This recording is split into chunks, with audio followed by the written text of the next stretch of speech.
very much. Almost all the speakers were in good standing as far as time is concerned, and I hope that I will be in that frame. Thank you very much, Amjad Khan, for inviting me to this gathering. I appreciate it greatly.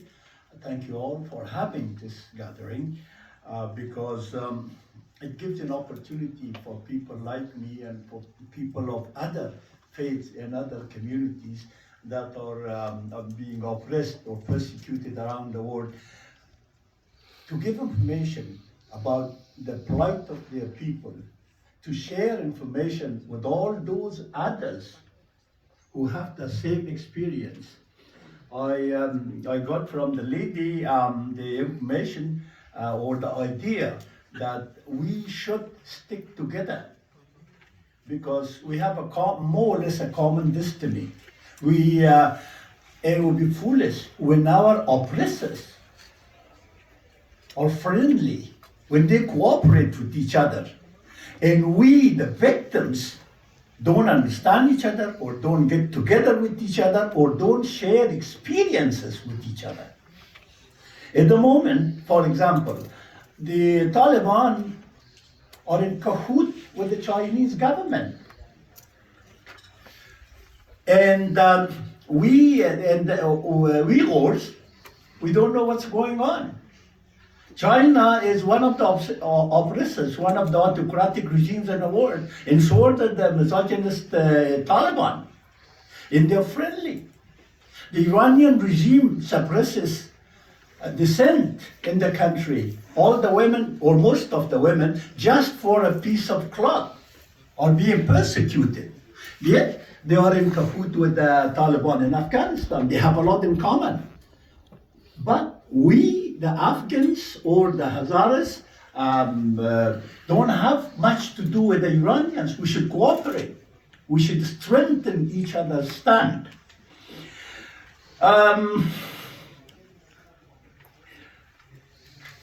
So I said I will try to be as much concise as I can.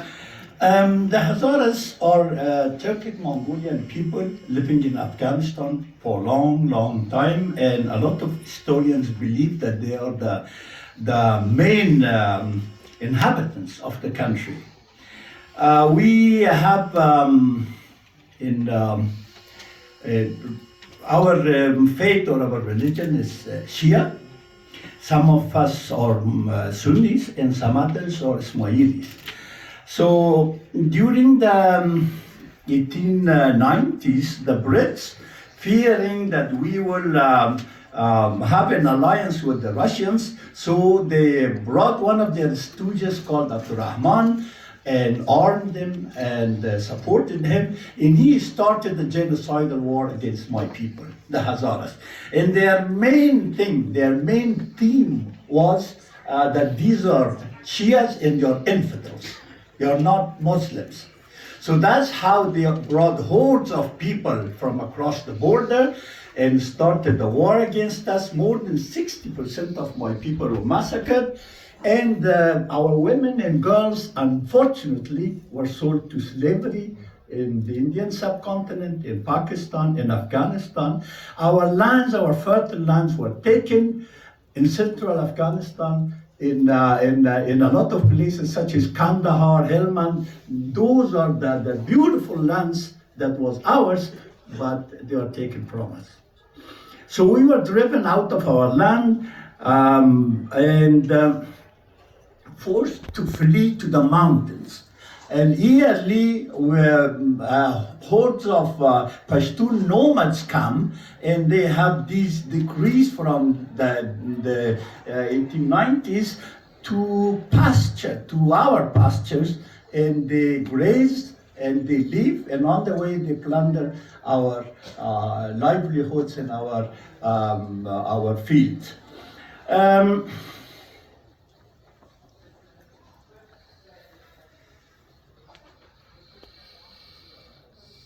When the US and coalition forces came to Afghanistan, we welcomed them with open arms. We thought that they were liberators because we were under the occupation, I call it, of the Taliban. They massacred more than 10,000 of my people in the northern city of Mazar Sharif. So when they came, we welcomed them. And I tell you, there's all documents there. There's not one foreign soldier, American or otherwise, that has been killed by a Hazara. There has not been one suicide bomber from the Hazaras.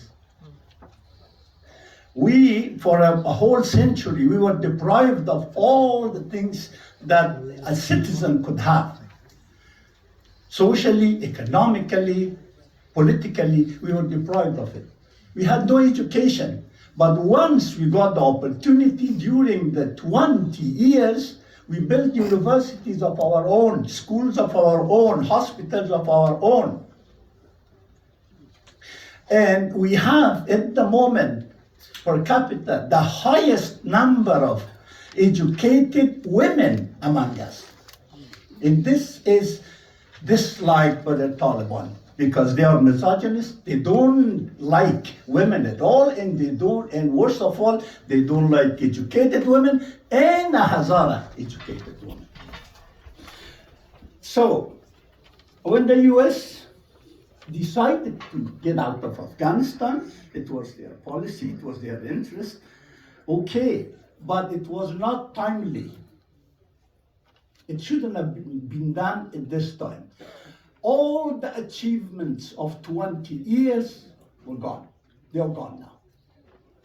So the women of Afghanistan, mostly, and our women in particular, cannot go to schools, cannot go to universities, cannot go to work, cannot get out of the house. Just 3-4 days ago, they said if a woman is caught outside the house without a veil, she could be killed, and nobody can question it. Can you imagine a society where half of the population are deprived of every right, even the right of getting out of their houses, or the right of work, or the right of education? But that is what we are faced with. Now, who's responsible for this? I don't want to name names, you all know, but certain forces, certain powers should have acted responsibly. They left us to the wolves. They left a slaughterhouse behind them. I wholeheartedly support the lives of the American soldiers. But the Afghans, the Hazaras, are also human beings. They are being killed daily. They are being tortured daily. They are being kidnapped and raped. And nobody cares. Nobody says anything. I think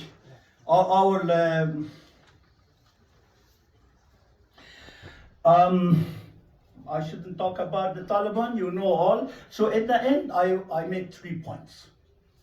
One, and I asked the United States, as a superpower, and the Western world, the free world, to not recognize the Taliban.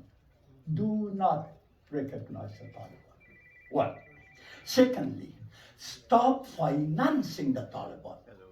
You know, you don't. Each week, $40 million is given to the Taliban. Cash. It's a taxpayer's money. Don't give it.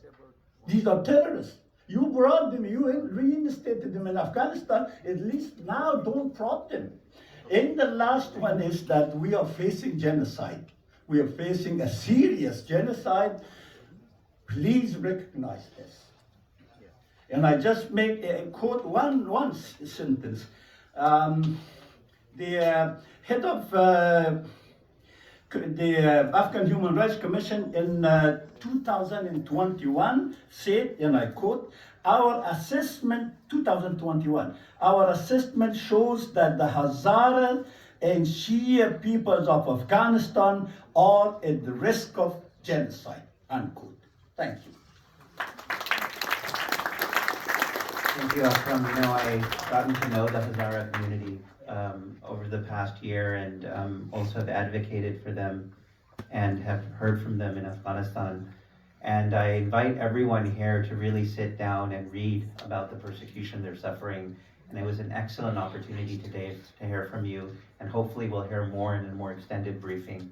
Thank you very much.